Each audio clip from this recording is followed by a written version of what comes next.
What's up, ninjas? What's going on? Today is... What day is it today? What are we doing today? What kind of video is this? Where's all my equipment? Oh, you want to find out? Oh, okay, I see. You're gonna have to wait, ninjas, because we're actually live on a sneak peek on Instagram right there. So the Instagram ninjas are gonna find out what this video is about before you, because the Instagram ninjas get all kinds of sneak peeks, and the YouTubians are just gonna have to wait. All right, just have to talk to the Instagram ninjas, okay? They get the sneak peek. That's why I always tell you, you got to go to Instagram at Saving Green Lawn Care, where you get all your, that's right, sneak peeks. We're doing the lawn care setup video. That's right, ninjas. I went ahead and decided to do it right now for you before the season gets super busy, super slammed. Super clean. Oh, what you can expect out of this video, first and foremost, to those of you who are first-time viewers, first time, where you been? Where you been? Why you been piddling around YouTube and you haven't been on Saving Green? Saving Green Lawn Care, the ninjas, where the wolf pack exists. We'll get to that, by the way. I'll explain the wolf pack. A lot of you who've been on Instagram have been watching me, have been seeing that I've been posting the wolf pack. And what is it? What is it, Nick? People have been asking me left and right. What is it, Nick? What is it? I want to be part of the wolf pack. We're all ninjas. Loyalty is key.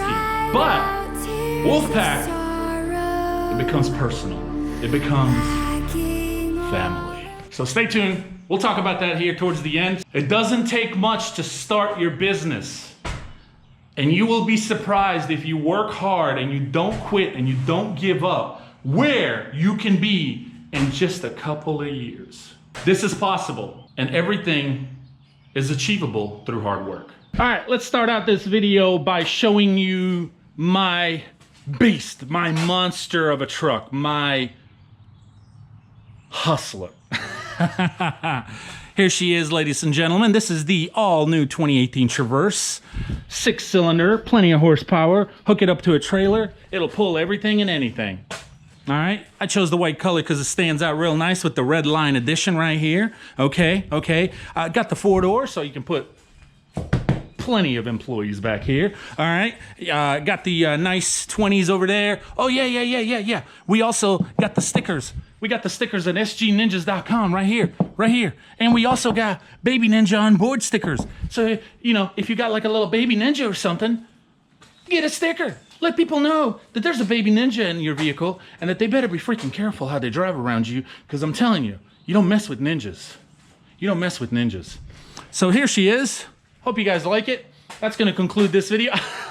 I'm just messing with you. I went ahead and put them out here like this for one reason and one reason only. You see this, ninjas? A lot of you who've been watching my videos, you've already seen it. But this is obviously if anybody who's new to the channel, just stumbled upon the channel and is curious to see what this is all about and what my journey is all about. That's why I put this out here. What I want to show you and what I want to tell you, I'm already showing you, is this is what I started with. And that's where I'm at now. Okay? You don't need a lot of stuff to get your business going, to be successful. All you need is the willpower, the determination, dedication, hard work. All of that comes with it. And you don't need much. I didn't have a lot of money. I put this on a credit card.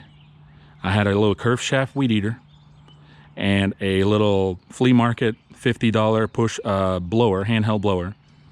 And I took on jobs that were ridiculous, but more or less, that's more importantly, not that they were ridiculous, because I'm not afraid to take on a job that requires work, but I was charging ridiculous and I was being scammed. And that was not the customer's fault, that was my fault, because I didn't know and I didn't have anybody to tell me, to teach me, to show me. I did it all by myself and I learned through my mistakes. So let's get to it. This is a 2008-2009 Craftsman, okay, 190cc 7.25 push mower. It is a rear-wheel drive. As you can see, there's no tread on it. I have beaten this thing up, and it still runs if you put gas in it. It's taken me through thick and thin. But you know what? The only reason I'm still keeping it, because it reminds me where I came from. Ninjas, it's really important to never forget where you came from and where you are now, okay? Very important. So I keep this thing, and I'll probably keep this thing forever, because this got me this and much more on the trailer and in the shop that I'm getting ready to show you. When I didn't have a lot of money, I put it on a credit card, and I'm not gonna lie, I was sweating it. I was sweating it. Didn't know if this was gonna be worth it, and how the heck am I gonna pay back that credit card bill? When things finally started to fall apart on me, I improvised. I made things work, okay? I didn't have the money to just go out and buy, but I was so determined, I was so hungry, and I was so excited that I thought I was gonna mow my whole city with this thing. And I just can't let go of this. This is part of me, man. This is part of my business, part of my journey. But this is where I'm at now, okay? 2019 lawn care setup. All right, I'm gonna walk around just a little bit before we start talking about each piece of equipment, how I got it, why I got it, pros, cons, if any. For those of you who are new to the channel, this is All Red. All Red is a 1993 GMC 1500. I bought this from a family friend. Well, yeah, a family friend, but it was a very good friend of mine and his father's. He's the one owner. He was the very first owner of this pickup. He bought it brand new back in 92, 93. And he kept it, garage kept all its life. Finally, just got too old and needed to part ways with it. And that's why my friend, which is, like I said, his father, who was selling it, said, "Hey, Nick, do you need a truck? It's a good truck. I know you're not a Chevy GMC guy, but maybe you might be interested in this because low mileage and very, very good condition." Of course I was interested. Just the fact that knowing who is it coming from, how well taken care of it is, and what year and mileage. This is a 93 with 40,000 miles, original 40,000 miles. Got all the paperwork to prove it. Everything is mint condition. Needs a buffing, which I will do that, and everything is mint condition, and it's just a beautiful, beautiful truck. Runs great, and basically my backup truck. It's actually at 42,000 miles.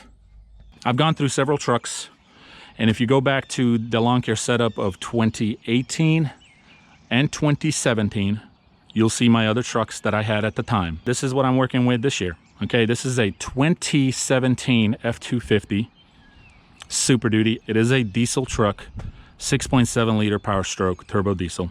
Got about 40,000 miles on this truck. Yes, some might say that that's a lot of miles. Really, in about a year. 40,000 miles in 1 year. It's called work. Last year was the first year I went with a diesel, because doing a little bit of research, I found out how much money I can save on fuel. Now, diesel engines and diesel trucks up front are going to cost you a little more, but they're going to hold their value a lot longer, but you're going to save so much on fuel. I had a 2014 F250. As I said, you can see it in some of the old lawn care setup videos. It was a 6.2 liter gas burner, and I was going through about 60, 70 bucks a day. Every morning I'd stop, fill up $60, $70. We'd go through the day. I'd get home. The next morning, same thing. With Tiny, how rude of me. All Red, this is Tiny. Tiny only uses about 30 bucks a day. I drive it all day, and I say max about 35 bucks. Sometimes I even leave it running when I'm at some of these super small granny yards. There's no point in turning it off when I know we're only going to be there for about 10 minutes. Let's get to the equipment here. I got a little Wonder vacuum here that I purchased. This is a self-propelled. Comes with different heads. You can install one that's kind of flat, looks like a vacuum, a house vacuum, but you can also install the hose like that, and extends all the way to about right here somewhere, and it has a big head. Woo! You guys are dirty. You can use this for leaves, of course. decent sized bag. But I mainly keep this around just in case I ever come across a customer who has a lot of shrubbery in their beds and we do a lot of trimming. And it's to the point where it's not something we can blow off or blow out in the yard and mulch, and maybe some of the picky customers. So I'll bring this and we'll vacuum everything up. Also, it can vacuum mulch. So if I never really came across it, I think maybe once in the last 5-6 years, but a customer might say, I want the old mulch removed, especially if they're changing color. And so this would come real handy instead of wasting a lot of time with shoveling all that mulch out. You just bring the hose, suck it all up. I've also got videos of this, using it in fall. If you look at my channel, and I think the title is Little Wonder Vacuum System, something like that. Go check it out and you'll see how well it does with leaves. Let's knock these little boys out. Shindawa RS76 spreaders. Love these things. Not much maintenance to them. There is a few grease fittings that you want to hit up every once a season or so, depending, of course, how much you use it. I got 2 of those. And they're great. They're great for those little areas where you can't get a stand-on spreader and you just need to use it for a little area or something like that. Got the Husqvarna Briggs & Stratton engine all-wheel drive push mower. I've used this thing pretty much on a weekly basis last year and the year before.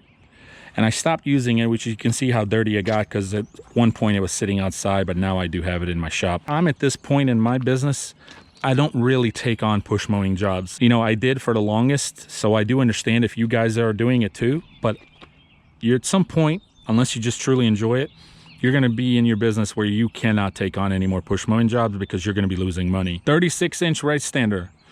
Before we continue, I do wanna say, all of this was purchased through my hard work and dedication and commitment to my business and providing for my family. Kawasaki Fx 600, 19 horse, which is pretty much a standard engine size for a 36-inch in particular, but it might have on some other mowers too. Love it. I really do. We don't use it a whole lot because this is only for those small gated areas, and this will tell you how little we use it. 16 hours on it. I just changed the oil right around 10-12 hours on it. This thing is practically, I mean, brand new. It's not good on hills. If you've got hill jobs and you're thinking about buying a 36, do not purchase this mower. I'm just telling you straight out, do not purchase the 36. Not good on hills at all. But I don't think this is designed on hills. This is designed for those small gated backyards. Next up, 52. Just picked this up about 2-3 weeks ago. I traded on my old 52. It was the Kawasaki engine. As you notice, both of these are the new Vanguard EFI 37 horsepowers. I have been a Kawasaki guy for my whole business years. I was familiar with them, comfortable with them. I don't know much about these engines, but I'm willing to take the risk. This is fairly low hours as well. 6 hours. It's a brand new machine. It's actually younger than the 36. Has narrower tires than the 61. And there's the cover where your pumps are. The power with these particular engines is phenomenal. There is no bogging down. Changing oil is fairly simple. Right here. One downfall on these mowers is when you change oil, the plug is right there where my finger is. I do wish that they had an extension going through that hole that goes down underneath the deck, basically a hose. It would just make a little bit changing oil easier and cleaner, because you do make a little bit of a mess every time you change oil. Controls are very simple. All of the controls are the same. Parking brake. And this is another reason I really like these, the way they feel. The way they feel. Okay? I love it. You got your throttle, PTO, your key, your deck, drop, and that's another thing. One of the things that's very different with these mowers, unlike other mowers that you may see on the market, the engine drops down with the deck. There's a benefit to that, and a lot of you may know. The weight drops down with the deck. I am able to take these mowers on hills unlike any other mower that I've had in the past. By going to these machines, ninjas, I have eliminated not only sit-down, big, bulky, heavy mowers, but I've also eliminated having to have walk behinds. Now, of course, you're gonna come across some of them hills where maybe a walk behind is absolutely still necessary, but at least not in my case. This was a complete accident to go with this brand of mowers. This was not planned, but I had such a bad experience with scabbers, and I just started shopping. I checked out Exmark, I checked out Toro, I checked out Grasshopper. When you're using a right mower and you're controlling it with your hand, and every time the mower moves, I feel like my part of my body, I feel like the whole mower is my body and I'm moving with it. Not to mention you're standing, so you got the visibility. You got the visibility all around you and even look behind you if needed. Off to the 61, same thing. Not gonna obviously repeat myself, but I will show you the hours. Same engine. Now this one is a little bit older, 101.8. I do change mowers every 2 to 3 years. I go about my business a little differently than what I've seen on YouTube many other guys do. And that's understandable. It all depends where you are in business. Never purchase a brand new mower if you can't justify it and you don't have the work. Never. Do not get in debt and hope that you're gonna come across work. Find your work first, and then make sure it's justifiable. Purchase your mower. This is the Lesko stand-on spreader. I did not need the fancy sprayer. I just needed a spreader. Only reason I even use this is for the bigger properties. A lot of you have asked me, why did I purchase this?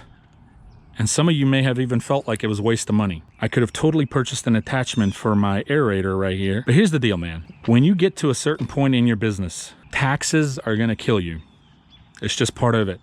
The more you grow, the more they take. When it comes to the end of the year, look at your numbers, do your math, figure out how much you've made, and figure out how much you have to deduct. And if you feel like you don't have enough, invest in your business rather than give it to the IRS. Okay, so I did. And that's why I purchased that. This is the Toro. These are all 2018s, by the way, including the mowers. FS 541V Kawasaki. So far, I have no problems with this thing. It's time for an oil change, but no issues. I do wish it had a fuel gauge. I don't know why companies don't do this. Don't they realize that ninjas like to see how much fuel they have? Hours? 11 hours. This is another thing, ninjas. Do not go out and purchase this mower, or I'm sorry, this aerator, if you do not have the work to justify for it. These things are not cheap. I'm just gonna round it up basically about $10,000, you know, with tax and all. That's why a lot of guys just rent these. And I rented the push aerators for years. And then I finally was able to start renting the stand-on aerators for years. And I finally got to the point where I said, this is ridiculous. I've built up enough clients that will justify this purchase. And it wasn't the price of renting, it was the time of picking up, washing, returning. Do not purchase this if you don't have the work. Matter of fact, don't purchase anything if you don't have the work. Here we have a 7x14 dual axle dump trailer. This is a Texas Pride trailer. I've had this thing now for 2-3 years. This is where you have your battery. Got your battery, your pump. This right here tells you the battery is still in fair condition right there. Okay, so that means I do need to charge it before another big job usage. This extends. You have your up and down.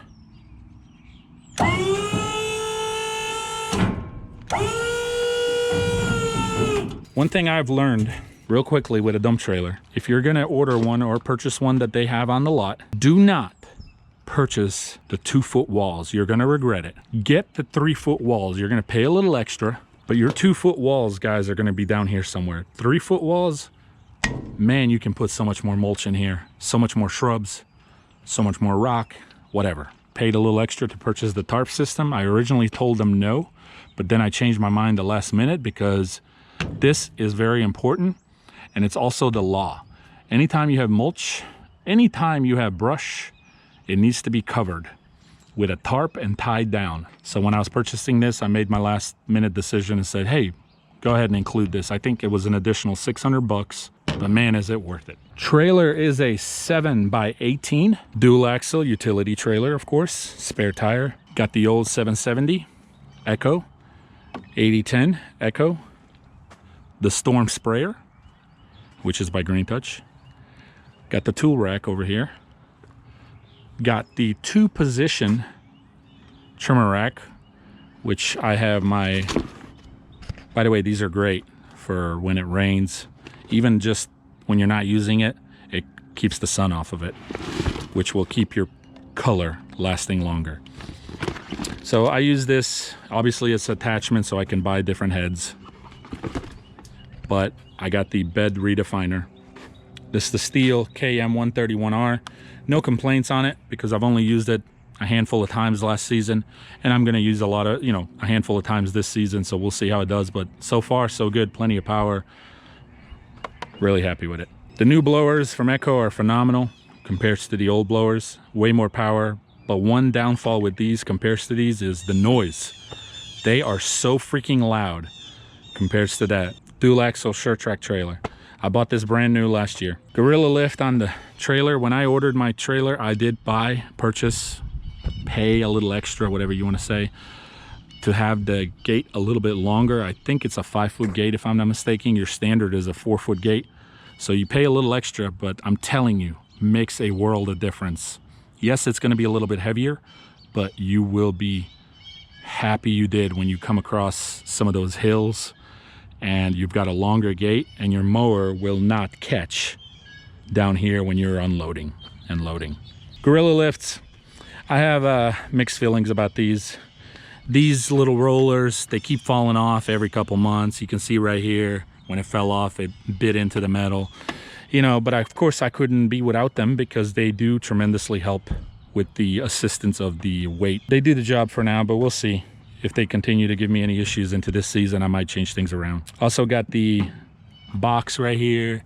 It's the Unibox TBX 100, which is by Green Touch as well. You can pick all this green stuff up that you see at trailerracks.com. It's real nice for like your 2-cycle oil and bungees and maybe some tools, hammer and sockets and things like that, just to, in case, you know, you ever need to, you don't have to dig through your big toolbox in the truck. It's handy. I do need to put some extra support underneath right here. It is a little wobbly, so we'll be doing that soon. Sure cages for the sure cans, Green Touch of course.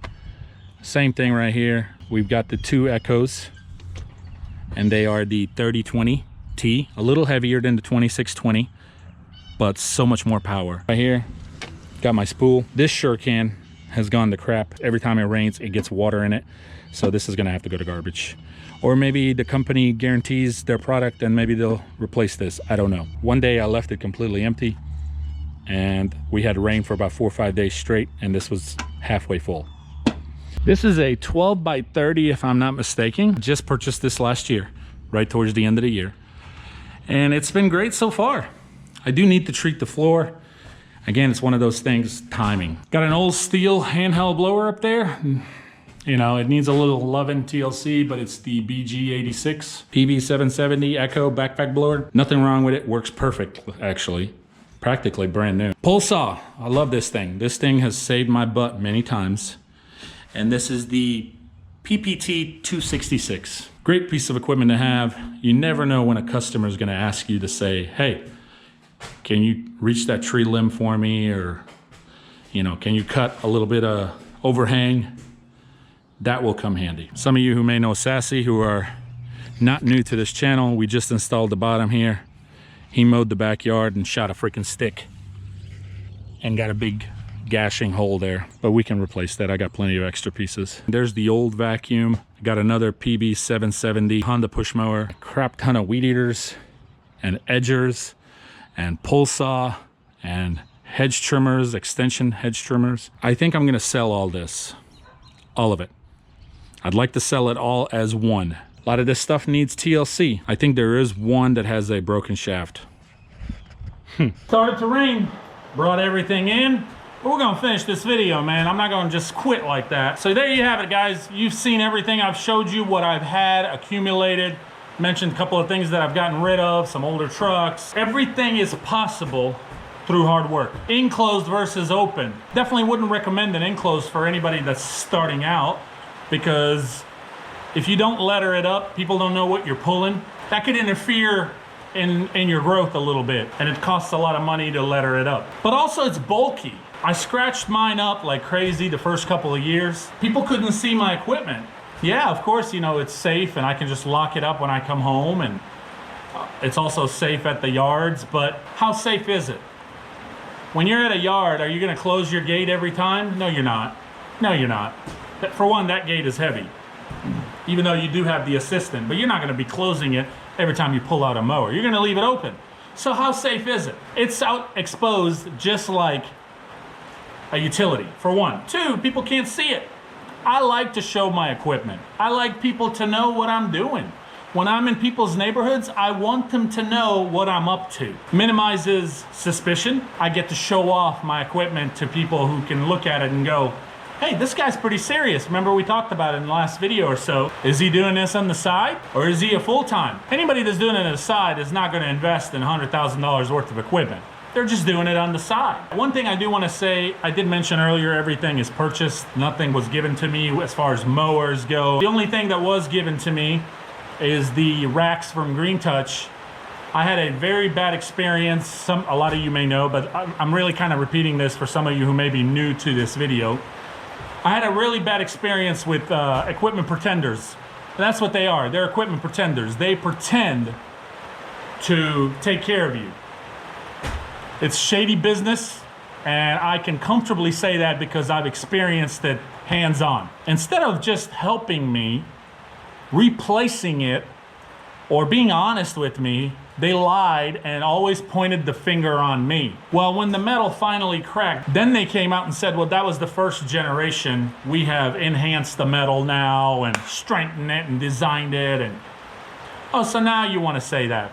Why was it so hard to not be honest up front about that? So if they're not honest to me, in my opinion, about simple stuff like that, what else are they hiding? What else is that company, and I would speak this for any company that would do this, what else are they hiding from us? We work hard out here. This is a hard business. This is a hard life. There's definitely easier things to do, but you gotta have the love for this. And I love this. I wouldn't do anything else. Not at this point, at least in my life. I worked my butt off for 10 years, been in business 10 years, and I know what it's like, and I've gone through plenty of struggles, good times and bad times, and I just want a company to be honest and loyal. And that was everything they are not. I'm all about hard work and loyalty and respect. I preach it all the time because I really live my life by that. So there's this thing going around you guys have seen. It's called the Wolf Pack. Oh! Oh! So I started the Wolf Pack, and it's gonna be an addition to the Ninja Gathering. The Ninja Gathering is just gonna be once a year. It's an annual thing. First one in Dallas, Texas. Boom! Success. We're all ninjas and we're all loyal. With the Wolf Pack, you become part of a family. It becomes personal. The reason I started the Wolf Pack, because there is many things in this community that need to change. For the better, of course. It's a family of loyalty, respect, hard work, and the guys who join me sharing the same views and values that I have. There's also gonna be some benefits in the Wolf Pack. Benefits to the team. It's only gonna get bigger and better. 10 of us roughly, give or take, and there's gonna be more. Ultimately, to be part of the Wolf Pack, I have to meet you in person. I have to make sure that your values and your vision in this community, but also for your business, is the same as ours, and that we share the same values. Lots of changes will be happening to this community. We'll see you, ninjas.